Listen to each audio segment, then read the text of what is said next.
Praise God, purihin po ang Panginoon. Muli po, ito po si Pastor Ron Yepes na bumabati po sa inyo ng isang pinagpalang araw at advance Merry Christmas and Happy New Year sa atin pong lahat. Nawa po ay patuloy na maranasan po natin ang diwa ng Kapaskuhan.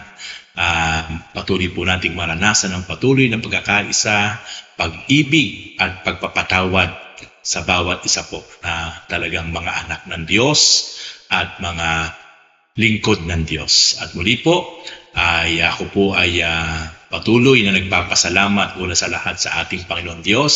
Pangalawa po sa inyo po nga talagang mga masugid na ating pong taga-subaybay sa ating pong programa dito po sa ating YouTube channel, ang Pastor Ron Yepes. Salamat po sa mga nababasa ko po ng inyong mga comment and feedback sa inyong pong patuloy pong pagsubaybay na talagang kayo po ay napagpapala at patuloy niyo pong nararanasan ang galaw at pagkilos at kapangyarihan ng ating Panginoon. At especially patuloy na kayo po ay natututo at pinagpapala po ng ating Panginoon sa pamamagitan ng mga salita ng Diyos. Sa pong malaking kagalakan na malaman ko po yan at mabasa ko po at isa-isa ko pong basahin araw-araw kapag ako po may time.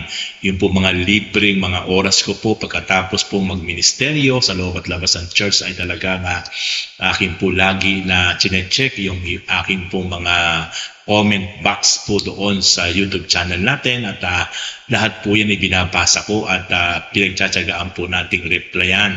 At salamat at sa inyo pong patuloy na talagang suporta. At kung meron pa po na hindi pa po nakasubscribe sa ating pong YouTube channel, kayo po ay mag-subscribe na kung ngayon pa lang po kayo naka-tune in ngayon sa programang ito para po maging updated po kayo sa ating po mga bago pa na i-upload na mga Word of God, Word of Inspiration. And then, pakipindot na rin po yung notification bell para po maging kayo po ay ma-notify sa bawat meron po tayong mga bago na mga i-upload na mga video. At pakishare na rin po para po mas marami ang makapanood at mapagpala sa pamamagitan po ng programang ito, ang Ron Yepes po sa ating pong YouTube channel. Sige po, tayo po ay magsimula na po, tayo po ay manalangin bago po tayo magsimula na mag-aral ng kanyang buhay pagkapangyarihan salita. Let us pray mga kapatid.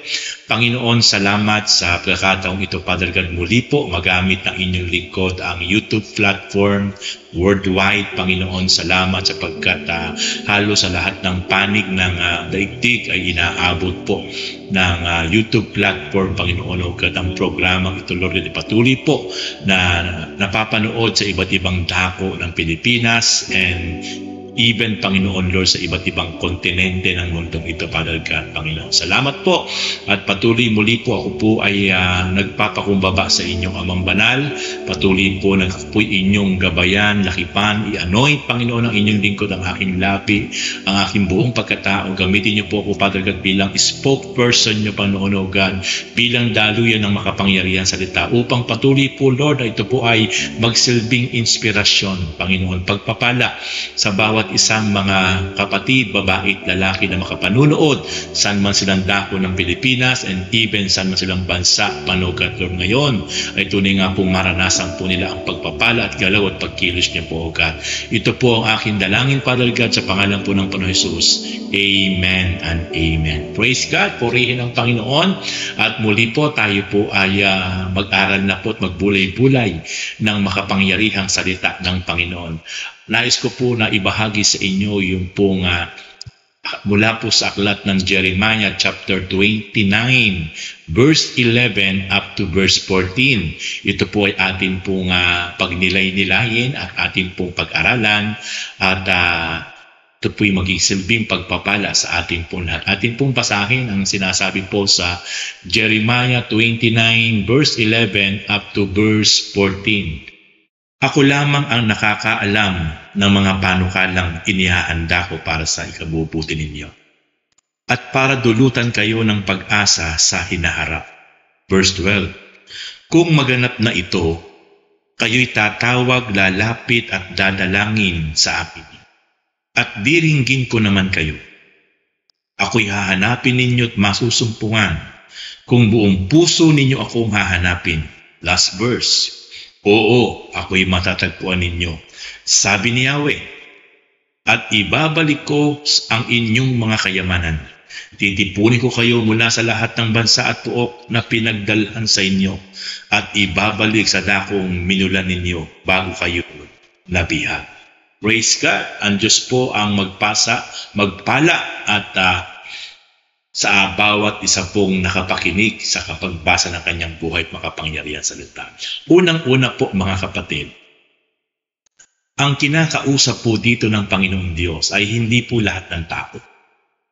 Ang kanya pong kinakausap dito na mababasa po natin sa pamamagitan po ng buhay ni Prophet Jeremiah ay ang bawat isang taong nakasumpong, ang bawat isang taong tinawag ng Panginoon Diyos sa pamamagitan ng mabuting balita patungkol sa Panginoong Jesucristo.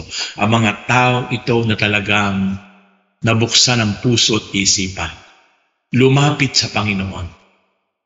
Hindi lahat ng tao na nabubuhay sa ibabaw ng mundo ay ito ang kanyang pangako, kundi ang lahat lamang ng tao ng tunay na nagpasa Diyos. Tunay na sumampalataya at tumanggap at nanalig sa bugtong na anak ng Diyos na walang iba kundi ang Panginoong Jesucristo.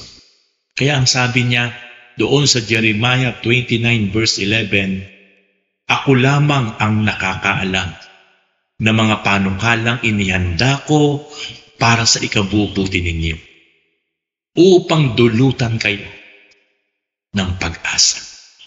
Makikita po natin na mayroong magagandang dakilang plano ang Panginoon sa bawat isang tunay na talagang nanampalataya, tumanggap at sumusunod sa ating Panginoon Diyos. At walang ibang nakakaalam na mga magagandang bagay na inihanda ng Diyos sa ikabubuti ng bawat isang taong tunay na sumampalataya at sumunod sa ating Panginoon. Muli po nating basahin yung sinasabi po ng Panginoon Diyos sa Jeremiah 29 verse 11. Ito po ang sabi, ako lamang ang nakakaalam ng mga panukalang inihahanda ko para sa ikabubuti ninyo at para dulutan kayo ng pag-asa sa hinaharap. Unang-una, ang Diyos ay may nakahandang plano upang tayo ay dulutan ng napakatinding magandang plano sa hinaharap. Kaya po makikita po natin mga kapatid, kung magpahanggang ngayon wala kang magandang plano sa buhay mo, pero ikaw ay patuloy na sumusunod sa kalooban ng Diyos at nalulugod ang Diyos sa ginagawa mo, sa mga sacrifices mo, sa katapatan mo, sa pagsunod mo sa ating Panginoon Diyos. At patuloy mo siyang gino-glorify, patuloy mo siyang pinararangalan, patuloy mo siyang pinaglilingkuran, patuloy mong ginagawa ang mga bagay for the glory of our God. Ang Diyos ay nagsasalita sa iyo at sa akin. Siya lang ang nakakaalam ng mga magagandang plano, mga panukala upang dulutan ka at dulutan tayo ng pag-asa in the near future. Kapatid, huwag na huwag kang mawawalan ng pag-asa sapagkat hindi pa tapos ang Diyos sa buhay mo at sa buhay ko. Sapagkat siya ang may sabi, sa bawat isang tapat na kumilala at tumanggap at sumusunod sa kanyang kalooban, meron siyang nakahanda na napakalakilang mga plano upang dulutan ka ng pag-asa sa hinaharap. Kaya kapatid, it is worth it to continue, to serve, to glorify, to honor, to give back all the honor and praises for our God because meron siyang dakilang plano na nakahanda sa iyo at sa atin lahat at tapat na sumusunod para sa kanyang kalooban. Huwag kang mawawala ng pag-asa, kapatid. Ano man ang sitwasyon mo ngayon, ano man ang pinagdadaanan mo ngayon, ano man ang kalagayan mo ngayon. Kumbaga parang wala man pumapansin sa iyo ngayon. Kumbaga parang hindi ka napapansin ng lahat. Dahil sa panahon ngayon, parang ikaw ay walang kakampi. Parang ikaw ay talagang wala ng pag-asa. Parang ikaw ngayon ay na-hopeless na, nadi-discourage na, nadi-disappoint na. Kapatid, I tell you, you continue to trust the promise of our God. For I know the plans I have for you. Plans to prosper you, not to harm you. This is the promise of God for you and for us. Sa bawat isang tapat na sumusunod, nagpapatuloy na sumusunod ng tapat sa ating Panginoon. Kaya kapatid, I challenge you, magpatuloy ka lang. Magpatuloy ka lang na magbalik, sumunod, maglingkod ng parangal, papuri, pasasalamat at katapatan para sa ating Panginoon Diyos. Sapagkat merong nakalaan na magandang mga plano na inihanda ang Diyos para sa ating lahat. Ang sabi niya sa verse 12, basahin natin sa verse 12, kung maganap na ito, kayo'y tatawag, lalapit at dadalangin sa akin, at diringgin ko naman kayo. Kapatid, kapag nangyari na at naganap na at nararanasan mo na ang napakagandang plano ng Diyos sa buhay mo, huwag na huwag mong kakalimutan ng Panginoon. Na patuloy na ikaw ay patuloy mong hanapin ang katuwiran at ang paghahari ng Diyos sa buhay mo. Patuloy mo siyang hanapin ng buong puso. Patuloy mo siyang i-seek Him with all your heart, with all your strength, with all your soul and mind. Ang pangako ng Panginoon, masusumpungan mo siya kapag patuloy mo siyang hahanapin at patuloy kang magpapasalamat, patuloy kang magpupuri, patuloy mo siyang kakausapin through intimacy prayer. Siyang may sabi kapag nagaganap na, kapag nangyayari na yung magagandang plano na ipinangako ng Diyos sa iyo at sa atin, patuloy mo lang siyang kausapin, patuloy mo lang siyang pasalamatan, patuloy mo lang siyang i-glorify through your personal communication, through prayer. At patuloy mo siyang hanapin sa pamamagitan ng pagpaparangal, pagpupuri, pagsunod ng may katapatan. At siya ang may sabi, masusumpungan mo siya. Mararanasan mo siya. Yung kanyang divine presence, yung kanyang divine protection, yung kanyang divine provision ay patuloy natin mararanasan. The moment we seek with all our heart, our mind, and our strength. Ang pangako niya, mararanasan natin siya, masusumpungan natin siya. Sabi niya sa verse 13,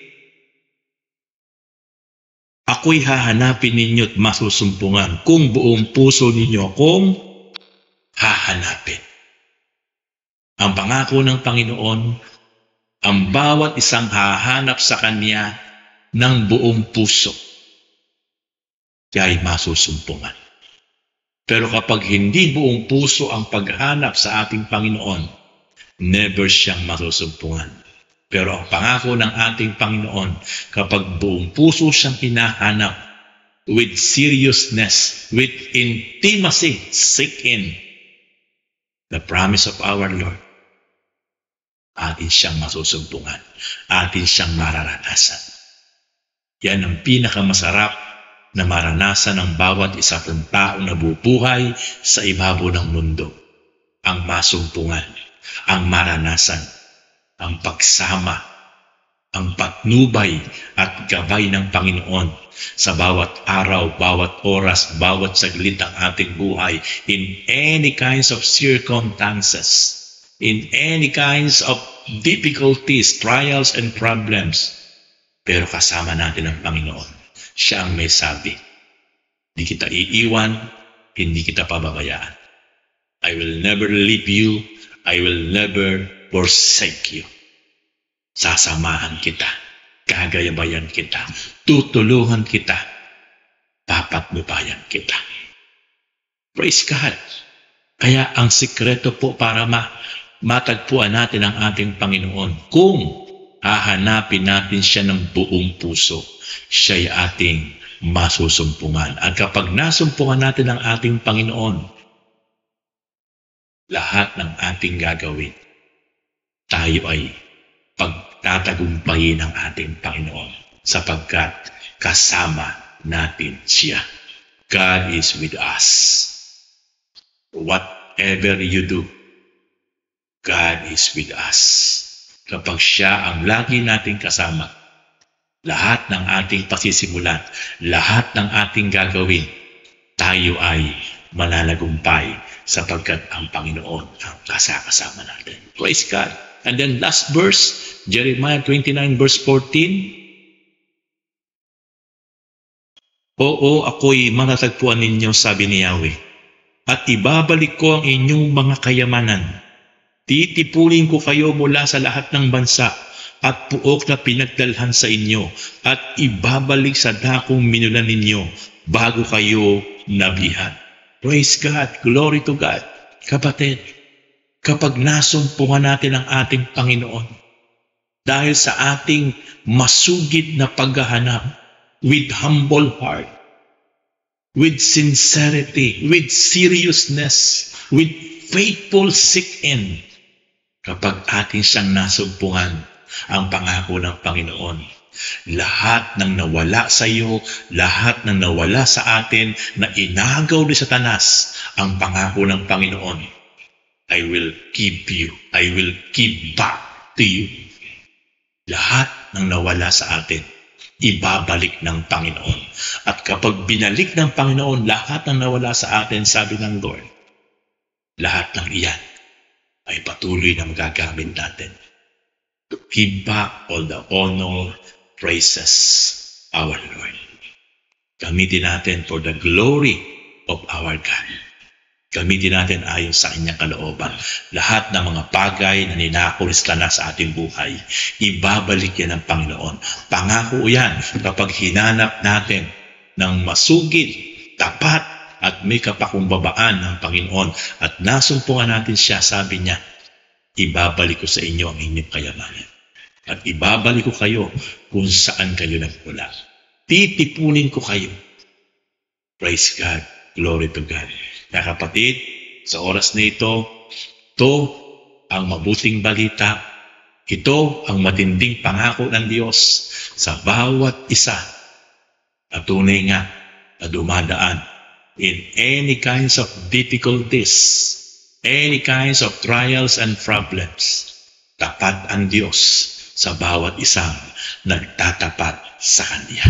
Ang pangako niya, muli niyang i-restore, i-revive, at ang provision and favor ay patuloy nating marireceive mula sa ating Panginoon. Kaya kapatid, sa oras na ito, hindi isang aksidente na ngayon ay nakatune in ka sa programang ito ni Ron Yepes. At I ask you, I tell you na may magagawa ang Diyos sa buhay mo, may matinding plano ang Diyos sa buhay mo, may nakahandang magagandang plano ang Diyos sa buhay mo na siya lang ang nakakaalam. Ang kailangan mo lang, patuloy kang magpatuloy na sumunod ng tapat, may kapakumbabaan, at patuloy ka talagang magpakalalim. I-seek in mo with all your heart, with all your strength, with all your soul, with all your mind, na patuloy mo siyang unahing hanapin ang kanyang kahari at katuwiran at ang pangako ng Panginoon. Siya ang gagalaw sa buhay mo at sa buhay nating lahat. Praise God. Purihin ang Diyos. Sige kapatid, Ano man ang problema at pagsubok mo ngayon, ano man ang mga kabigatan mo ngayon, ano man ang pinagdadaanan mo ngayon, family problem, emotional problem, financial problem, relational problem, sakit karamdaman meron ka ngayon, kapatid, walang bagay na mahirap sa ating Panginoon Diyos. Tayo lang ay magtatapat, magpapakumbaba, maninikloon. Ang Diyos ay lubos na makapangyarihan. Kayang-kaya tayong i-restore. Kayang-kaya tayong pagalingin. Kayang-kayang ayusin yung ating buhay, yung ating relasyon. Ang susi lang, we need to obey with humble heart. We need to step forward with humble heart, with humility, and then continue to obey with faithful heart to our Lord, to our God. Let us pray, kapatid. Sa oras nito, nais kitang ipanalangin. Dakilang Diyos, amang banal na makapangyarihan sa lahat. Sa oras pong ito, Panginoon, aking pong idinudulog sa iyo, O God, ang aking pong kapatid na ito, na maaaring nawawala na po ng pag-asa. Maaaring, Lord, may iniindang mabibigat na problema at pagsubok sa kanyang relasyon, sa kanyang asawa, sa kanyang pamilya, sa kanyang mga anak, sa kanyang kaibigan, sa kanyang negosyo. Meron siyang sakit karamdamang pisikal. Panginoon, meron siyang matinding financial problem. Meron siyang matinding kabigatan para sa kanyang mga anak na malitigas ang ulo, para sa kanyang mga apo, para sa kanyang mahal na asawa, para sa kanyang mga manugang, mga biyanan, o kanyang kapwa. Sa oras na ito, Panginoon, Lord, diling ko po't dalangin.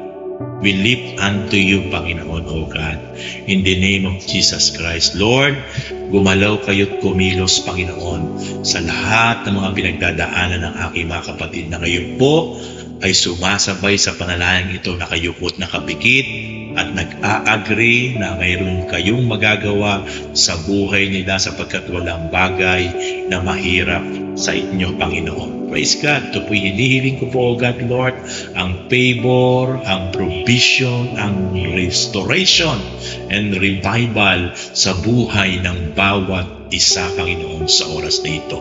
In the name of Jesus Christ, your sons. Hallelujah. Panginoon, salamat. At Lord, dalayan ko din po, Father God, sa oras nito. Kung meron man po ngayon, Lord, nakanunood ngayon, na ngayon lang po, Panginoon, O God, nakatune in sa programang ito, na wala pa po siyang sapat na kaalaman patungkol sa inyo, Panginoong Jesus. Dalayan ko po, Lord, gumalaw kayo't kumilos sa buhay niya. Kapatid, kung ngayon ka lang nakapakinig sa programang ito patungkol sa ating Panginoon Kristo, the Son of the Living God, ang daluyan ng kaligtasan at pagpapala, kapatid, sa oras nito pumikit ka, sumabay ka sa panalangin ito, Panginoon, sa oras po ito, O God. Ako po ay nagpapasalamat. Salamat po sa programang ito ni Pastor Ron Yepes. Kinikilala kitang Panginoon, Hari tagapagligtas ng aking buhay.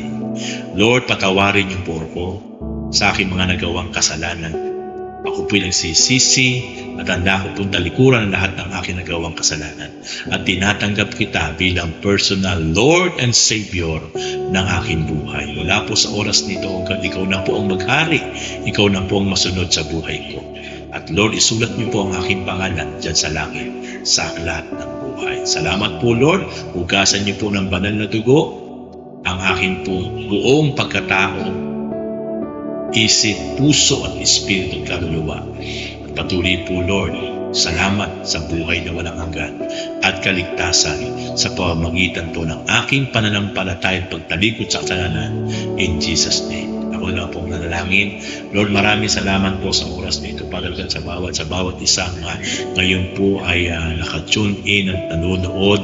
Alam ko po, Lord, na hindi po isang aksidente na ngayon po sila ay nakatune in sa programang ito. Alam ko po, Lord, na ito po ay plano niyo po. May maganda kayong plano ngayon sa buhay nila. Dalayan ko po na patuloy po kayong gumalaw at kumilos. I-bless niyo po pagpalain, O God, ang aking po mga kapatid na ito.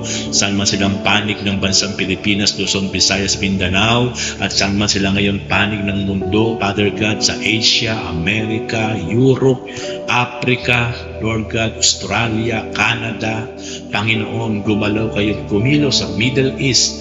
Kayo po'y patuloy pong gumalaw at kumilos sa buhay nila, Panginoon God. Lord, stretch your mighty hands, O God, and blow your mighty power, O God, Lord, Panginoon. Maranasan po nila ang himala, Panginoon God, ang restoration, ang revival, Panginoon God, sa buhay na kanila pong pananampalataya. Salamat po, Lord. Pinupuri ko po kayo, pinapasalamatan, pagdalahin ko po patuloy na patuloy na sa bawat isang sumunod, Panginoon, sa panalangin ito, Lord God. Patuloy po nilang maranasan, Lord God. I speak blessing upon blessing. I speak healing upon healing. I speak miracle upon miracle. In the name of Jesus Christ, O God, I claim it and I declare sa bawat isa. Salamat po, Lord, muli. Sa inyo ko po patuloy na binabaligang pinangmataas sa papuri at pasalamat. In Jesus' name, amen and amen. Praise God. Purihin ang Diyos. Muli po, ito po si Pastor Ron Yepes na nagsasabi na patuloy na kayo po ay pagpalain ng ating Panginoon at patuloy pong sumainyo ang kapayapaan, kagalakan at pagpapala na nagmumula sa ating Panginoon Diyos sa pamamagitan po ng ating Panginoong Jesucristo. Muli po, kung kayo lamang po ngayon po naka-tune in sa ating programa, ako po maglalambing sa inyo, tayo po mag-subscribe na at pakihit po natin yung notification bell at para po tayo updated sa lahat ng mga bagong mga upload na videos, and then pakishare na rin po yung ating pong videos para po mas malalong lumaganap sa iba't ibang dako ng mundo at marami po mapagpala. God richly bless you, mga kapatid.